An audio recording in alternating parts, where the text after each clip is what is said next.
نحمدہ و نصلی علی رسولہ الکریم۔ حضرت صہیب رضی اللہ تعالیٰ عنہ کا اسلام۔ حضرت صہیب رضی اللہ تعالیٰ عنہ حضرت عمار بن یاسر رضی اللہ تعالیٰ عنہ کے ساتھ مسلمان ہوئے۔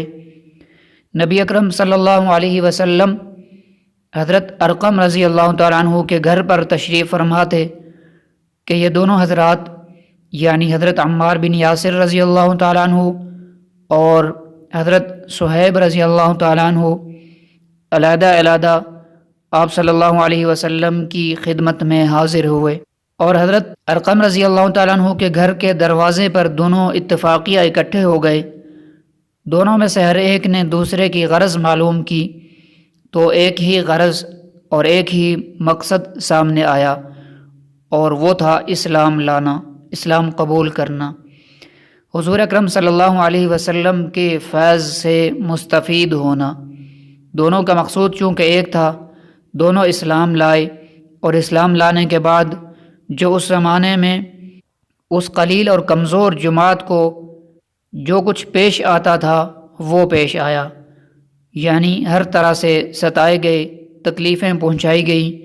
آخر تنگ آ کر ہجرت کا ارادہ فرمایا تو کافروں کو یہ چیز بھی گوارا نہ تھی کہ یہ لوگ کسی دوسری جگہ جا کر آرام سے زندگی بسر کر سکیں، اس لیے جس کسی کی ہجرت کا حال کافروں کو معلوم ہوتا اس کو پکڑنے کی کوشش کی جاتی اور تکالیف پہنچائی جاتی۔ چنانچہ ان کا بھی پیچھا کیا گیا اور ایک جماعت حضرت صہیب رضی اللہ تعالیٰ عنہ کو پکڑنے کے لیے گئی۔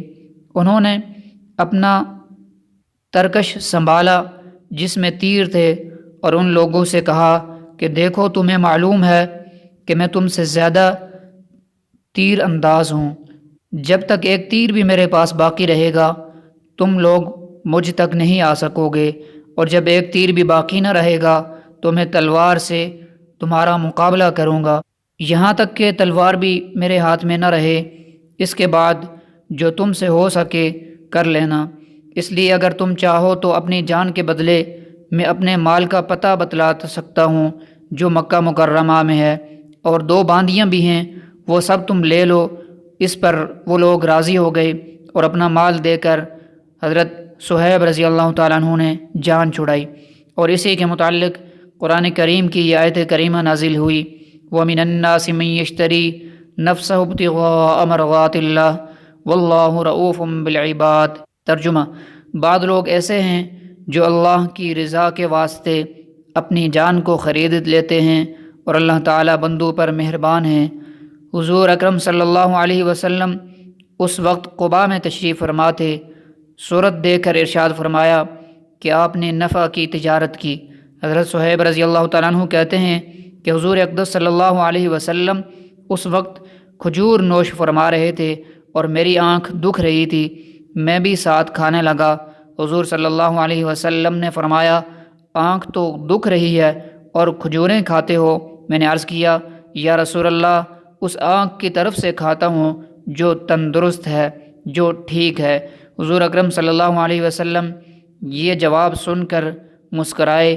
حضرت صہیب رضی اللہ تعالیٰ عنہ بڑے ہی خرچ کرنے والے تھے، حتیٰ کہ حضرت عمر رضی اللہ تعالیٰ عنہ نے ان سے فرمایا کہ تم فضول خرچی کرتے ہو۔ انہوں نے عرض کیا کہ ناحق کہیں خرچ نہیں کرتا۔ حضرت عمر رضی اللہ تعالیٰ عنہ کا جب وصال ہونے لگا تو انہی کو جنازے کی نماز پڑھانے کی وصیت فرمائی تھی۔ سبحانک اللہم و بحمدک، نشہد ان لا الہ الا انت، نستغفرک و نتوب الیک۔